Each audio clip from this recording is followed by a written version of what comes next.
Bueno, Arnoldo Cuellar, ¿cómo estás? Buenas Hola, tardes. hola Julio, aquí de regreso. Perdón por haberlos dejado solos la semana pasada. Acepto todos los reclamos, pero creo que se la pasaron bien.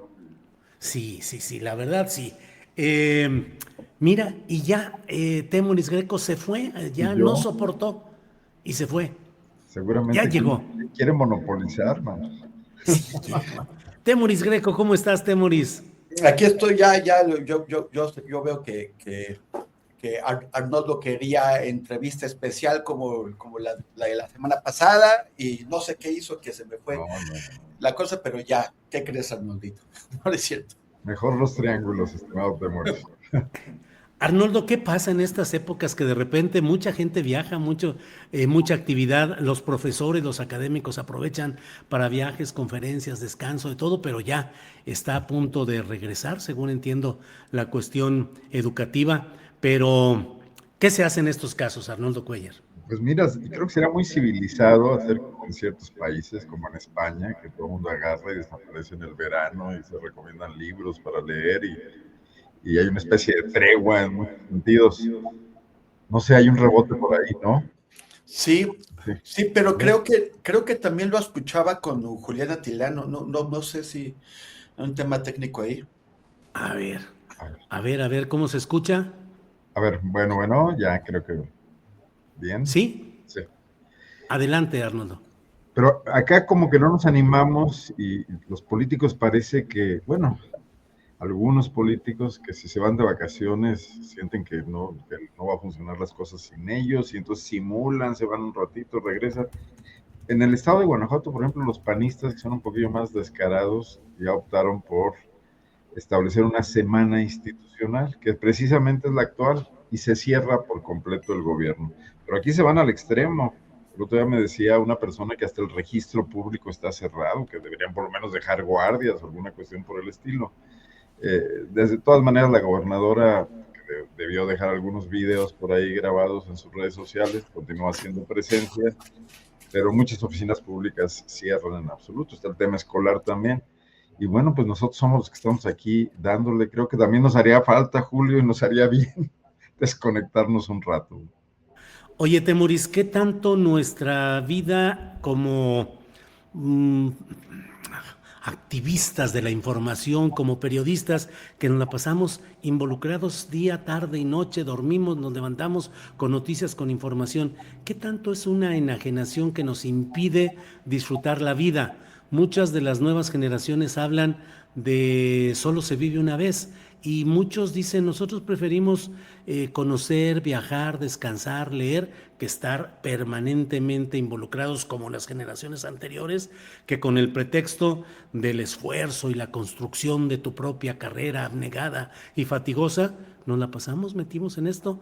¿Qué tanto recuperar el derecho al ocio, Temoris? Tu micro, Temoris. Sí, sí, gracias. Creo que son cosas distintas, ¿no? O sea, creo que una es cosas que se atribuyen a las generaciones que a mí no me queda claro que en realidad sea así. O sea, creo que hay muchas exageraciones, hay tendencias que de pronto se imponen, argumentos que así, pero que no sé qué tan representativos realmente puedan ser. Yo soy escéptico de eso. Como llamar a un grupo de gente que pertenece, que son millennials o que son Z o que son eso, como si hubiera un tipo de uniformidad y que también porque se aplican categorías que no son sociológicas, sino son comerciales, son de mercadotecnia y creadas para otras sociedades, en particular para la de Estados Unidos. Eh, y por otro lado, creo que el derecho al ocio es muy importante. De hecho, es una reivindicación histórica de las clases trabajadoras, que el ocio no sea exclusivo de quienes tienen pues como privilegios.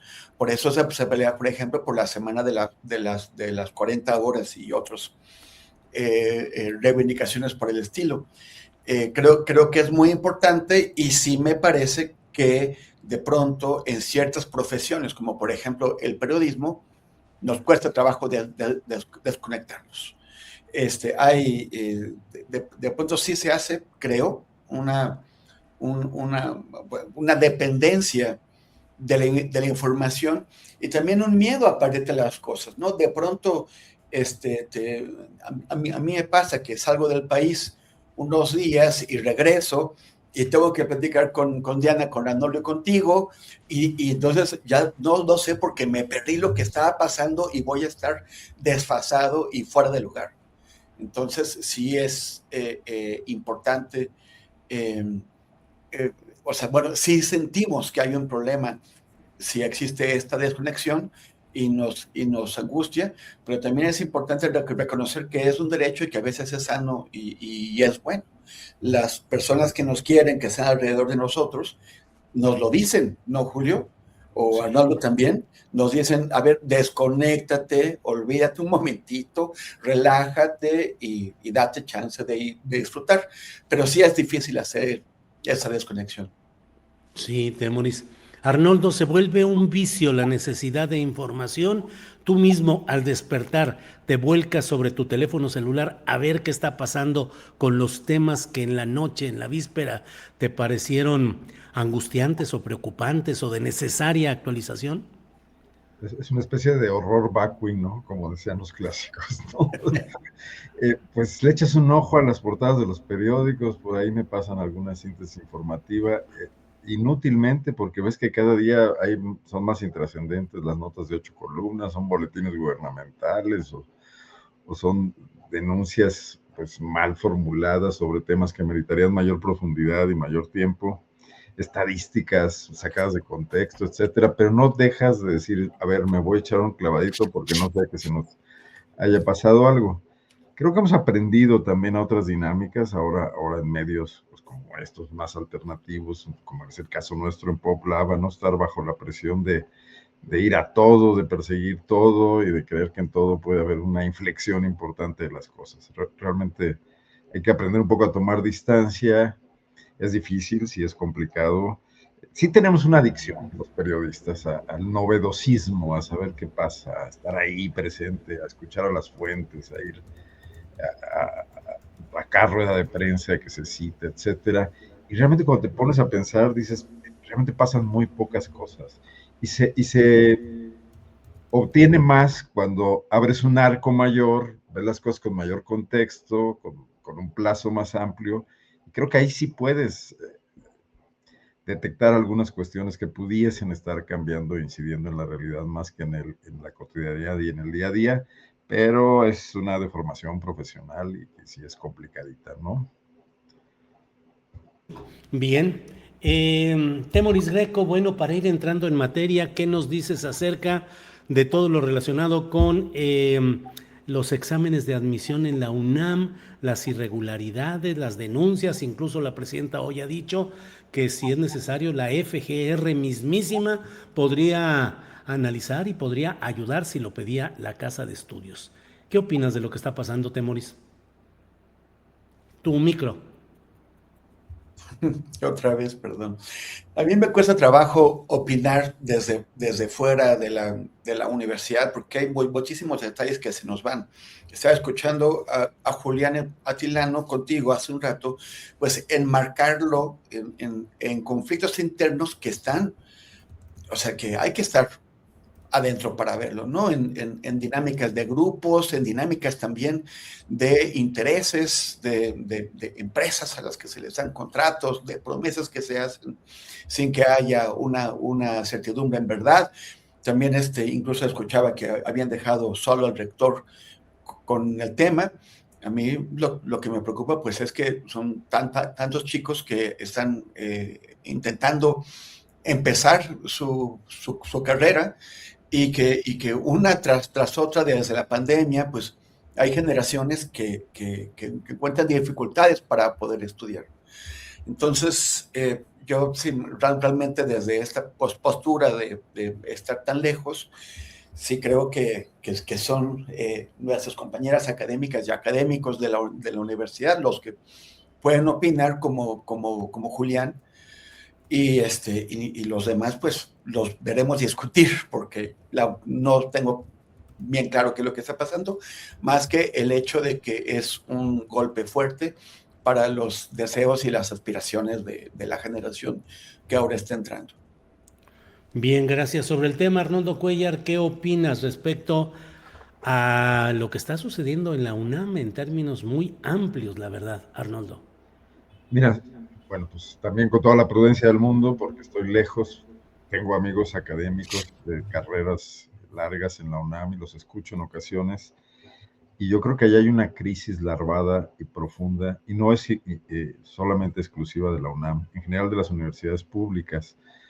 La autonomía, que originalmente era una autonomía académica para poder opinar libremente en el aula, para la libertad de cátedra, se ha convertido en un autogobierno, también en una especie de coto feudal, donde se puede, y lo vemos en muchísimas universidades, paradigmáticamente la de Guadalajara, pero también la Autónoma de Hidalgo, etcétera, donde se han dado dinámicas que incluso le compiten a las autoridades políticas de esos estados, ¿no? La UNAM no ha sido la excepción. Desde esta junta de gobierno, que es una especie de, pues ¿cómo la podríamos llamar? Pues un grupo de notables, ¿no? Muchos de ellos con merecimientos, porque son académicos importantes, pero que no se han autorregulado, ni son autocríticos, ni hay equilibrios internos tampoco. Se toman decisiones sobre presupuestos multimillonarios, se recibe subsidio gubernamental, no viven de lo que generan. Bueno, la educación pública es gratuita, ¿no? Lo cual le hace que tampoco sean muy eficientes y que haya capas de privilegio, que haya catedráticos administrativos, directivos de primera, de segunda y de tercera, según se ve desde fuera. Que la universidad, que se presume como una de las 100 más importantes del mundo, de las más importantes de América Latina, no genere su propio esquema de solución a una problemática como es el uso de la tecnología en un examen de admisión y lo tenga que ir a contratar a una empresa que hoy sabemos bueno, y en la investigación incluso acá ya nos resultó que también ha estado en Guanajuato vendiendo contratos chiquititos, pero que parece que se dedica a una gama muy amplia de servicios que no está enfocado en el tema que fue lo que falló en la universidad, en la tecnología, esta para hacer exámenes a distancia con garantías. Bueno, pues también habla mucho de este tema, deja mucho que desear. ¿Quiénes estuvieron ahí en esa contratación? ¿Quién supervisó? Sí tendrían mucho que aclarar al respecto. Y la propia empresa, que pues en estos momentos se enfrenta a una crisis de reputación también, tendríamos que saber quiénes son estos personajes que están detrás de ella, ¿no? Creo que no es el único problema que tiene la universidad pública, pero por algún lado tenía que salir. Ahora cuando dicen alguien tiene que meterle mano a esto, el gobierno, etcétera, pues no, porque tendría que ser la propia institución la que se autorreformara. No vamos en este momento a endilgarle un problema más a un Estado que tiene muchísimas complicaciones, que tiene la educación pública en los niveles básicos, para que vaya y resuelva el problema de estas élites a las que les hace crisis a lo mejor un problema que se viene arrastrando desde hace mucho tiempo de eficacia y capacidad interna, ¿no? Bien. Temoris, como si nos faltaran temas para la discusión, la polémica. Ahora se busca ya iniciar el proceso de la consulta, ya se da por iniciado el proceso de consulta relacionado con los derechos de las audiencias en radios y televisiones que sean de eh, concesionados. Es una consulta pública sobre lineamientos generales para la protección de los derechos de las audiencias. ¿Cómo ves el tema? Que siempre es delicado todo lo que se refiere a estos asuntos y más creo que en Televisión Azteca, en ADN, vamos a escuchar muchas protestas y muchas quejas por este proceso. ¿Qué opinas, Temoris? Sí, son temas delicados, pero muy importantes y muy necesarios, Julio. Y yo, o sea, lo sabemos quienes llevamos tiempo en esto. Hace muchos años que se está discutiendo este tema. A mí me parece que fue en 1996, yo saliendo de la universidad, cuando participé en un foro en la Cámara de Diputados que ya también con este mismo asunto, ¿no? Derechos de las audiencias, derecho a la información. Hace mucho tiempo que se discute porque es necesario. Tenemos una serie de reivindicaciones, por ejemplo, el derecho a la libertad de expresión que exigimos, pero que en particular es empleado y abusado por los dueños de los medios grandes de comunicación como Salinas Pliego. Y mientras tanto queda en un lugar muy apartado y secundario el derecho de la sociedad a recibir información, pero información de calidad, porque ya habíamos tenido el tema sobre la discusión sobre qué es la información, pero la idea en principio es que no sean mentiras, o sea, que no se usen la propiedad, los bienes del Estado, los bienes públicos como es el espectro radioeléctrico, para engañar y para mentir. Ahora, es probable que todo esto que ha venido haciendo Ricardo Salinas Pliego desde sus empresas, desde los 4 canales de Televisión Azteca, que es no solamente mentir, sino mentir abiertamente y en contra del interés público. Me parece que lo más descarado que hizo fue su campaña para sabotear el esfuerzo nacional que estábamos haciendo en contra de la pandemia, y Salinas Pliego se puso del lado contrario del interés público, del interés de la nación. Pero para esto empleando los bienes de la nación, los bienes públicos. Entonces sí debería haber un límite a esto. Es una cosa en la que no somos realmente nuevos, porque ha habido ya experimentos con códigos de ética, sobre todo en algunos medios públicos, con defensores de la audiencia. En particular, por ejemplo, está Gabriel Sosa Plata, que Gabriel Sosa Plata fue cuando Carmen Aristegui, después de haber sido despedida de mala manera de Televisa Radio por hacer una pregunta en el interés público de que la presidencia aclarara si el presidente de la República tenía o no, como se decía, un problema de salud que le impedía ejercer debidamente su cargo, y por eso fue despedida. Cuando entró a MBS, firmaron un contrato en el que existía un defensor de la audiencia, que era Gabriel Sosa Plata, y él mostró para qué eran importantes, para qué es importante esta figura, cuando Peña Nieto exigió la salida de Carmen Aristegui otra vez, ahora por revelar toda la corrupción que había en torno a lo que se llamó la Casa Blanca de Peña Nieto, y el defensor de las audiencias actuó como tal, como defensor de las audiencias, y se puso del lado de Carmen, que estaba siendo despedida, no por algo legítimo, sino por tratar de hacer su trabajo en beneficio de las audiencias.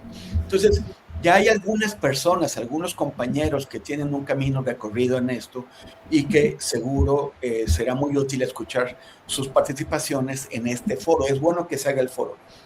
También a mí me parece que lo estén haciendo de una manera prudente, porque de alguna forma se le tiene que poner un límite a este tipo de acciones contra el interés público, como las que ha hecho Ricardo Salinas Pliego. Pero si estas acciones provienen de un golpe de poder, que desde la presidencia se le ponga un hasta aquí, o incluso, como se ha pedido, que se le retire la concesión, esto sería interpretado en México, y sobre todo en el extranjero, sería manejado como que la dictadura, el fin de la libertad de expresión, y por lo tanto que ya caímos en la tiranía. El hecho de que se abra una consulta pública y que se discutan, y ya tenemos al menos 30 años de estar discutiendo el tema, a mí me parece que es bueno, porque más allá de la situación política del momento, se puede imponer una mirada de largo plazo, en donde ya no nos importe qué tanto ocurre con Salinas Pliego o con otros iguales, sino que el interés fundamental sea el de la sociedad, el de que tengamos medios de comunicación que puedan ejercer con responsabilidad la libertad de expresión, y por el otro lado, que prime el derecho de la audiencia, el derecho de la sociedad, y ese derecho es el de estar informada, al de ser bien informada. Bien, gracias, Temor. Y sobre este mismo asunto, Arnoldo, que es un asunto técnico, que es un asunto cuidadoso, pero a fin de cuentas, pues es una forma de establecer que las empresas de radio y de televisión concesionadas deben tener un código de ética, deben tener un defensor de las audiencias y deben estar sujetas a que el público, la audiencia, pueda expresar su inconformidad o rechazo o señalamiento adverso a un manejo informativo, analítico, y que debe haber la respuesta del defensor de las audiencias. ¿Cómo ves el fondo y la forma, Arnoldo? Pues mira, el tema está suficientemente revisado y legislado. Temoris acaba de decir que tenemos 30 años discutiendo esto. Creo que se hizo en las reformas cuando las leyes de telecomunicaciones, etcétera, y más bien no se ha aplicado, no se ha aplicado ni mínimamente, absolutamente, ¿no? Yo creo que recuerdo las discusiones con Javier Corral cuando era senador, con Emilio Chuaifet, y bueno, tenemos dándole vueltas a este tema, y nada evita pensar ahora que lo que está haciendo la presidenta esta vez, pues es un poco, ahora sí que mandar una señal, un poco sacando las castañas del fuego con la mano del gato, a Salinas Pliego y a TV Azteca, que creo que es donde está la principal confrontación política de un medio de comunicación con el actual gobierno. No me parece que sea la mejor forma y creo que todo puede quedar en agua de borrajas, ¿no? Porque la consulta pública, ¿qué nos va a traer? Opiniones que ya hemos revisado. Lo que se necesitan son acciones, o sea, lo que habría que tener es dientes para hacer que las empresas cumplan con lo que tienen que cumplir, que es pues, no mentir, no mandar rumores, etcétera. Y aquí no puedo dejar de mencionar, aunque ya sé que esto va a provocar las iras de buena parte del chat, la responsabilidad de López Obrador, porque López Obrador se hizo muy amiguito de Salinas Pliego y de Alatorre, y le hicieron entrevistas en su momento, y luego eso lo frenó para hacer cosas, por ejemplo, en la pandemia. Y Salinas Pliego fue avanzando poco a poco, fusilando mediáticamente al doctor Gatell, y buscando a quién casar para ir viendo cómo presionaba, cómo salía de los compromisos, etcétera. No le pegaba abiertamente a Andrés Manuel López Obrador, pero se le dejó crecer en ese sentido. Hubiera habido materia en la legislación que ya existía para sanciones graves cuando saboteó las políticas de salud pública en medio de la pandemia. Y no pasó porque hubo consideraciones políticas, ¿no? Hoy la presidenta tiene, ahora sí que el tigre suelto, y parece que la cadena que le quieren poner es muy endeble. Nadie dice que no avancemos en ese sentido, habría que haberlo hecho hace muchísimo tiempo, pero si hoy es solamente coyuntural el tema, pues se va a quedar así en esta discusión donde pues, al rato probablemente estemos hablando de lo mismo, no va a asustar a este sujeto, que además hoy tiene unas ínfulas políticas y se va a ver a Trump, etcétera, y puede crear un desorden fenomenal que le va a dar material a quienes a su vez no tienen manera de hacer críticas sustentadas a este gobierno o no tienen un discurso público que les permita convertirse en oposición, y vamos a estar un poco entrampados en lo mismo, y lo que va a quedar al final es el derecho de las audiencias. Porque sencillamente, yo digo, a mí qué me importa lo que diga TV Azteca o a muchos mexicanos si sencillamente no la vemos, ¿no? Ni siquiera nos enteramos de lo que pasa ahí y elegimos otras formas de informarnos. Quienes sí lo hacen, pues bueno, supongo que es porque les gusta lo que está pasando ahí. Y esto ya se convirtió en un tema de polarización absoluta, donde pensar en un terreno neutral digamos, químicamente puro para poder meter en orden cuestiones que se olvidaron desde hace mucho tiempo, me parece que vamos absolutamente cuesta arriba. Que ni le va a hacer cosquillas a quienes están usando, a quienes están excediéndose en el manejo de la información y abusando de esta libertad de expresión, ni tampoco va a poder minimizar el problema, ¿no? Y es un distractor más frente a otras cosas. Un distractor fundamentalmente. Temoris Greco, ¿funcionan los códigos de ética y los defensores de las audiencias? Bueno, pensé que otra vez tenía No, está bien. Bueno, puse el ejemplo de Gabriel Sosa Plata, pero no es el único. Los hemos tenido en Radio Ocasión, en Radio Universidad. Gerardo Albarrán. Gerardo Albarrán ha hecho también, o sea, yo creo que son Gerardo y Gabriel, si no me equivoco, son los más experimentados como defensores de las audiencias, pero sin duda pueden formar, o sea, serán necesarios si esto pasa, y creo que es muy probable que ahora sí pase, porque varias veces ha sido obstaculizado, pero ahora pues tiene la mayoría parlamentaria de la 4T detrás. Pues yo creo que Gerardo y Gabriel podrán formar una escuela de ombudspersons para que hagan este trabajo. Es muy importante. Los códigos de ética también, porque cuando un medio de comunicación se dota de un código de ética, pues debe al menos parecer que es fiel a eso. O sea, es un compromiso que está adoptando. Y si no rompe, y si no cumple ese compromiso, es más fácil señalarlo y decir, tú dices que estos son tus lineamientos y no lo estás haciendo, no lo estás cumpliendo. O sea, se le está pidiendo fijar un estándar y adherirse a él. Entonces, creo que será un avance, y también que también se pueden establecer modelos, pero no a nivel gubernamental o legislativo, sino que los propios medios de comunicación busquen modelos de códigos de ética que les puedan servir, porque ya hay medios de comunicación que los tienen. Entonces, no quiero poner ningún ejemplo porque entonces sería de decir que ese es el bueno, pero bueno, hay a donde buscar. Y tenemos también académicas y académicos en México que han trabajado muchísimo el tema de la ética de los medios de información. Entonces, creo que no hay, creo que no hay pretexto. Es el momento de hacerlo. Bien, esa pregunta específica, Arnoldo Cuellar, ¿sirven los códigos de ética y los defensores de las audiencias? Bueno, un código de ética que es voluntario es un compromiso del medio, y en todo caso tiene que ver con que el medio lo asuma como tal. Si fuera obligatorio tener códigos de ética, pues todo el mundo iba a pirateárselo y a poner a la inteligencia artificial a hacer códigos de ética, pero no con la intención de cumplirlo. O sea, estaríamos como los diputados, ¿no? Que cuando hacen la ley inmediatamente ya están pensando en cuál es la trampa de la ley. Si no existe esa voluntad, y si además los medios de comunicación están enfrentados a una gravísima crisis de credibilidad.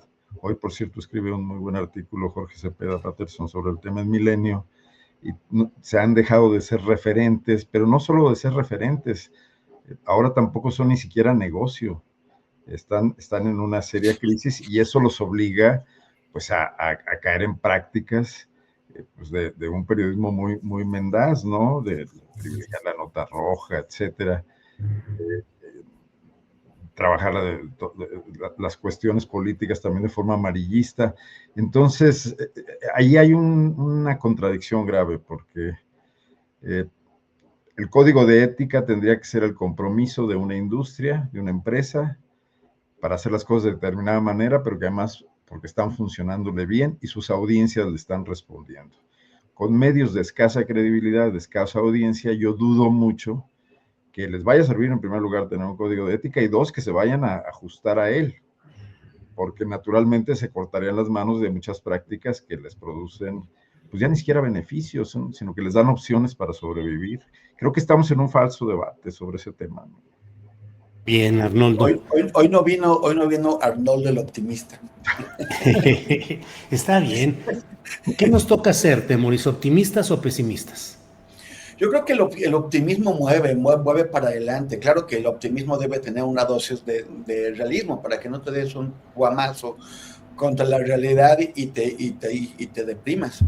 Pero el optimismo hace que la gente se levante de la cama y salga a trabajar.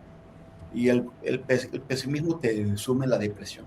¿Y el realismo, Temoris? Por eso, el optimismo con una dosis de realismo. Si tú eres optimista con el argumento de que estás siendo realista, pues te quedas en la cama y ya no te mueves. ¿Se vale quedarse en la cama, pensar y estar escribiendo o tiene que haber actividad, activismo, Temoris? Eh, bueno, a ver, hay muchas cosas que se pueden hacer, ¿no? O sea, Marx no era un activista, Marx pensaba, no se quedaba en la cama tampoco, se iba a la biblioteca, pero Onetti, el autor del libro El astillero, ese escribía desde su cama, se la pasó sus últimos años tirado en la cama, Pero bebiendo escribir, whisky, fumando y escribiendo en pedacitos de papel, allí iba soltándolos. Arnoldo, ¿querías decir? es no mucha los acción inspires. esa, ¿Eh? es mucha acción, tomar Sí, whisky, escribir. en fin. Bueno, Arnoldo, la política de Morena parece estar muy movida, pero algunos dirían también muy descompuesta. En Oaxaca está la pelea entre el gobernador Salomón Jara y los Murat a todo lo que da. En Tabasco, el gobernador Javier May, entre los rumores de que va a dejar la gubernatura porque lo van a invitar a un cargo federal para que entre en sustitución de él Andrés Manuel López Beltrán. Puras versiones, desde luego. La presidenta de Morena, Ariadna Montiel, llama a Jaime Bonilla y a Marina del Pilar a que ya se serenen y que terminen con los desencuentros que están viviendo en Baja California. Esto es por señalar algunos de los varios escenarios complicados que hay. ¿Cómo ves el desenvolvimiento de la política interna de Morena rumbo a su gran reto del 2027? Déjame hacer un rebote que creo que se hace necesario aquí porque precisamente el desorden que está afrontando Ariadna Montiel es el que le dejaron Luisa María Alcalde y Andrés López Beltrán. Y Luisa María Alcalde es quien ahora está anunciando, dentro de las muchas tareas que tiene ahora en su nuevo cargo en la presidencia de la República, esa consulta de la que hablábamos hace rato, que yo creo que por ahí mismo podrían ya saber para dónde va. Eh, hemos hablado aquí otras veces, por lo menos yo lo he dicho, de cómo le ganó a Morena su éxito político a la construcción de su institucionalidad, ¿no? Yo creo que hoy se convierte en algo central en este 2027, que tiene que ver además con la mitad del sexenio de la presidenta Claudia Sheinbaum, del relevo pues, generacional que tendría que darse en la organización de Morena si es que quiere sobrevivir como partido político, no fragmentarse, y que ya está pasando, porque con respecto a lo que mencionas de Baja California, pues Jaime Bonilla está en el PT, y el PT ya varias veces le ha planteado a Morena encrucijadas importantes, como en Oaxaca mismo y en Veracruz. O sea, hoy Ariadna Montiel no puede hacerle un llamado a Jaime Bonilla, sino que le tendría que hablar a José Narro o a alguno de estos personajes, ¿no? Pues vamos a ver esto, porque al final de cuentas la lógica que se impone y que es inevitable es que Morena tiene el poder en una gran cantidad, en la mayoría notable de estados del país y a nivel federal. Entonces hay que luchar con el tema de la distribución de ese poder, con el reparto de ese poder y sus beneficios. Por eso hay tantos candidatos a los puestos que se disputan el próximo año. Ya perdí yo la cuenta, pero hay estados donde hay más de 40 tiradores a la gobernatura. Bueno, primero a la defensa esta de la Cuarta Transformación, ¿no? Veo a Ariadna Montiel más atenta, más en el cargo, más supervisando lo que está pasando, pero con un grave rezago acumulado, que no sé cómo le pueda ir. Y estos rumores que escucho yo por primera vez que tú me comentas lo de Tabasco, pueden ser simples fugas hacia adelante, que no estén resolviendo los problemas de fondo. A lo mejor no le perdonan a May el hecho de haber sido el que denunció primero a la barredora, ¿no? Y la investigó antes que el propio gobierno federal. Va a ser un año que nos va a revelar muchas cosas de cómo se viene el futuro de Morena, ni siquiera es el 2027, porque ya empezó y se concretará en los próximos meses cómo resuelven esta agenda de relevos en las gubernaturas, de candidaturas, de procesamientos internos. Creo que ya no alcanza la solución López Obradorista de las encuestas, y más de las encuestas que nadie conoce nunca en sus resultados, y más después de lo que supimos en Sinaloa, donde el propio Rocha Moya dijo que él no la ganó. Eh, pues grave, pero dentro de lo grave, El tema es que Morena tiene problemas porque tiene el poder. Ya quisiera el PAN esos problemas, o el PRI, ¿no? Ya los quisieran. Sí, sí, sí. Que viven Arnold, en los sepulcros. sí, sí, sí. Ahora, Temoris, hablamos de estos temas específicos, Oaxaca, Tabasco, Baja California. En Chihuahua, el propio PT ha dicho que ellos apoyarían a Cruz Pérez Cuellar en contra de Andrea Chávez si es que la encuesta favorece a Andrea Chávez. Y en San Luis Potosí, pues ni se diga, allí el Partido Verde va por su lado y se acabó. ¿Cómo ves ese fluir de aguas confrontadas internas de Morena, Temoris? Bueno, en el caso de Chihuahua, las encuestas que he visto ponen a Cruz Pérez Cuellar arriba, por encima de Andrea. Y pues Andrea representa un grupo político muy concreto, por cierto, bien vinculado a Tabasco y al mismo tema que mencionaba Arnoldo de la barredora. Pero o sea, hace un momento que yo no creo que si Ariadna Montiel quiere poner orden en el PT en Baja California, tenga nada que hablar con los del PT de Ciudad de México. O sea, puede ser con Narro, con Anaya o con quien sea, porque el PT, pues como otros partidos, es un sistema de franquicias. Como también Morena ha sido, en la medida en que lo que hace es asociarse con grupos locales para que esos grupos locales aportan un caudal al Partido Nacional, a la matriz, pero tienen autonomía en el manejo de la franquicia local. Bonilla es el que maneja las cosas en el PT de allá. Los petistas de allá se apegan a Bonilla porque pues, es un factor de poder que les trae beneficios. Y lo mismo hacen en otros lados.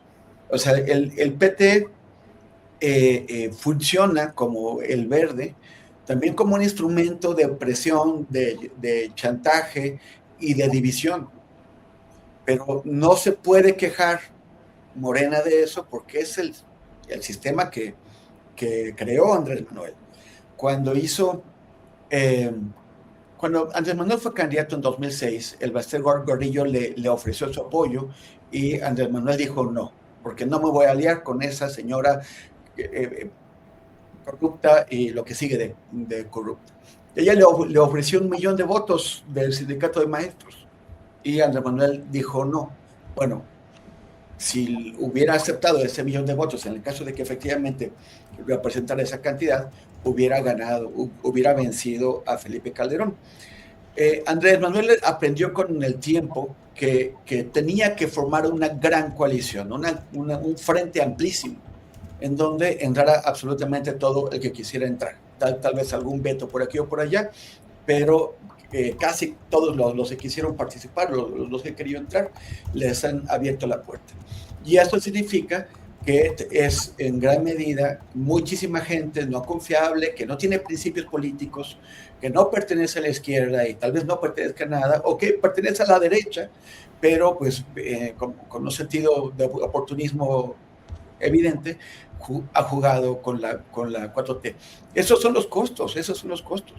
¿A quién tiene Morena en Baja California que pueda constituirse en un poder que balancee las cosas y que ponga en su lugar a los que hay que poner en su lugar? Porque no es nada más poner en su lugar a Bonilla, también a la gobernadora, la que pusieron ahí, una mujer que no es de izquierda, que tiene intereses bastante complicados, que solamente vio en Morena una estructura, una plataforma para treparse al poder. O sea, esas cosas, todo lo que está pasando, se ha venido señalando, muchas personas lo hemos venido señalando por años, porque finalmente se llenaron de víboras y tepocatas, y es lo que iba a ocurrir. Entonces la cosa es ahora cómo lo manejan, cómo lo van a resolver, cómo ponen orden. Ya hemos señalado lo de Rocha Moya, lo de Américo Villarreal y cuántos otros. ¿Cómo van a poner en orden a Dan Augusto y a Ricardo Monreal? Que todos son factores de corrupción gravísima adentro, no es solamente el PT o el Verde. Entonces, como dice Arnoldo, pues este es el broncón que le dejaron a Ariadna Montiel y pues de alguna forma va a tener que verlo. Ahora, Cuando este tipo de grandes coaliciones hegemonizan el poder, tienden a generar los factores de oposición internamente.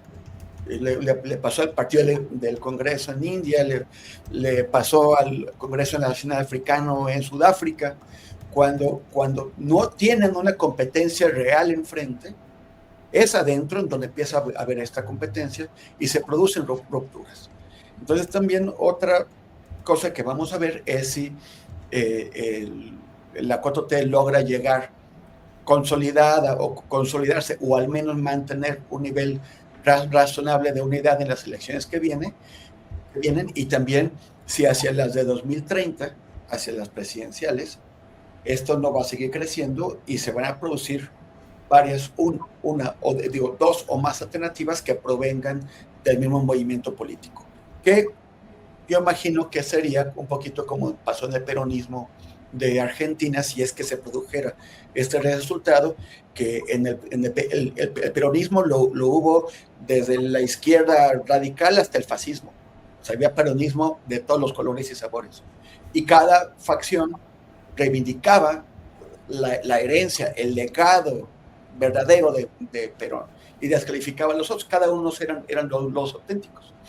Sí. Me imagino que aquí también veremos si es que se produce esta ruptura, si Ariadna Montiel y Claudio Sheinbaum no logran mantener la unidad y la coherencia en la 4T, que veremos distintas reivindicaciones de lo que es el auténtico obradorismo, distintos liderazgos o facciones que se presentarán como los auténticos obradoristas.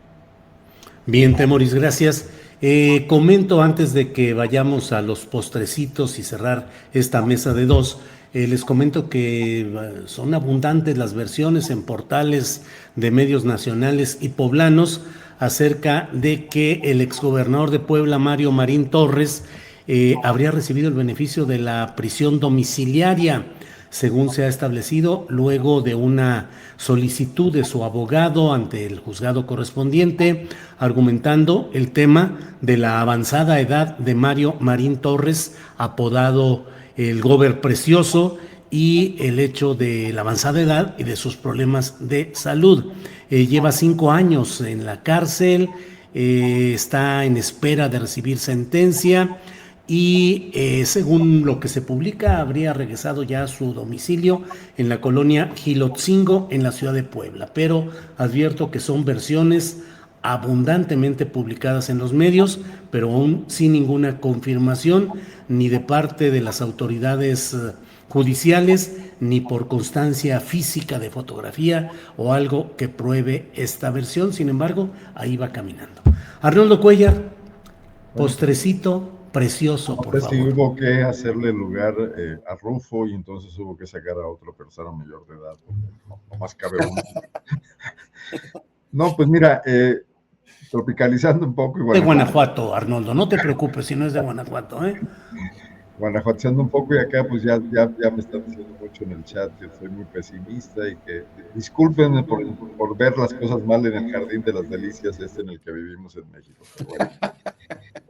En Guanajuato el PAN tiene exactamente los mismos problemas que Morena a nivel nacional porque tiene el poder, ¿no? Se están fragmentando, se están confrontando, hay decisiones y acaban de inventar, son el experimento que planteó Jorge Romero a nivel nacional de abrirse a la sociedad para recibir candidaturas y anunciar a los defensores de la patria, la familia y no sé qué más. Y ya iniciaron su proceso, acotado a 9 municipios, el corredor industrial, la capital del estado y algunos otros municipios también de cierto tamaño. También tuvieron inflación de candidatos, llegaron a un promedio de 5 por cada municipio.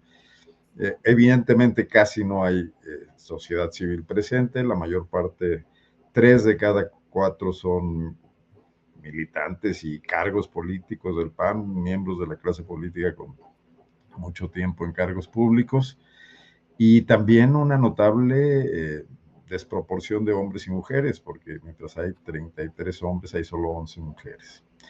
lo que evidencia pues que las dinámicas de participación, de proporcionalidad, de paridad, pues no han permeado en este partido político y se están ahí desgarrando las vestiduras y ver cómo salen de este proceso, exactamente porque hay espacios a repartirse, ¿no? Nada de eso está pasando con otros partidos. Morena, que es la segunda fuerza política, veremos cómo resuelve o cómo aprovecha esto en las próximas semanas. Nada más dejar aquí el tema del día en Guanajuato, Julio. Gracias. Bien, Temoris, postrecito, por favor. Pues este tema del gober precioso, qué horror, ¿no? Sí, no está confirmado, nos dice Jaime López, nuestro compañero de Contramáscaras, dice, nada confirmado aún. En el fraccionamiento que tiene su domicilio no hay movimiento de autoridades federales ni estatales. Lo más actualizado es que la periodista Lidia Cacho puede impugnar la resolución del amparo y evitar que deje el altiplano, pero todavía no se sabe si dicho amparo ya quedó firme y si Marín ya habría salido de la prisión federal. No, lo que sí está confirmado es que Lidia Cacho tiene que vivir en el exilio fuera del país, obligada, porque su seguridad no está garantizada, porque esta pandilla criminal, que hay que recordarle a nuestro público, que son los que crearon esa red de pederastia, de tráfico de niñas y de niños para la satisfacción sexual de un conjunto de empresarios y de los políticos que los protegían, entre ellos Mario Marín. Y mientras estos están todavía, o sea, no solamente tiene, o parece que va a tener este señor este beneficio, sino que Lidia Cacho, por esa denuncia que hizo, por exhibirlos, por proteger a las niñas, ya los niños tienen que vivir en el exilio fuera de México. Eso es muy grave. Y también está pues, lo de Jesús Murillo Caram. Todavía sí. No sabemos qué diablos pasa con los 43 estudiantes. Todavía hay muchísimos criminales involucrados que no han sido perseguidos. Todavía el ejército sigue blindándose. Y a Murillo Caram primero le dieron la prisión domiciliaria en su mansión de Las Lomas. La gente, las madres y los padres y la gente solidaria, caminando en las carreteras y luchando en las calles en la exigencia de verdad y de justicia, y ese señor sufriendo, perdón, en su mansión, pobrecito, cómo sufre. Y ahora ya también se va a poder ir a comer al Cunán, al restaurante donde encontraron a Lozoya, porque ya le van a poner ya le pusieron su brazalete electrónico para que se la pase bien. Qué padre. De aquí conecto con lo que realmente era mi postrecito. Esto fue un comentario a lo que informaste, que es que Estados Unidos e Israel están empeñados en destruir la Corte Penal Internacional, porque esa corte pues, se atreve a meterse con ellos, se atreve a tratar de procesarlos y a emitir órdenes de aprehensión, y esto no se vale. Entonces, acaban de lograr la destitución del fiscal jefe, que fue el que emitió las órdenes de aprehensión contra Netanyahu y contra Yoav Gallant, por un caso que todavía no queda claro si es responsable o no, o si hay indicios reales, porque hay bastantes denuncias de que está muy manipulado, de supuestamente algún tipo de presión sexual o de acoso sexual que tuvo sobre una subalterna. No queda claro. Hay que recordar que lo mismo inventaron en el caso de Julian Assange, 2 denuncias por abuso sexual, que al final las denunciantes ni aparecieron, ni se supo qué pasó con eso. Se convirtió en un tema que lo querían, estas denuncias habían sido en Suecia, y en realidad querían extraditarlo a Estados Unidos para que Estados Unidos ejerciera su venganza flamígera sobre Julian Assange. Bueno, acaban de darle un golpe tremendo a la Corte Penal Internacional, con la destitución del fiscal, sin que se haya demostrado, sin que se haya investigado a profundidad las acusaciones, y en todo caso salió Netanyahu a celebrar la destitución del fiscal y a recordar que el secretario de Estado Marco Rubio está comprometido no solamente a procesar al fiscal, sino a destruir, y eso es abierto, es público, a destruir la Corte Penal Internacional. Sobre eso vamos a tratar en Mundo Abierto el día de mañana. Muy bien, pues muchas gracias Arnoldo y Temoris, gracias por esta ocasión. Nos vemos la semana próxima. Gracias. Gracias, hasta luego.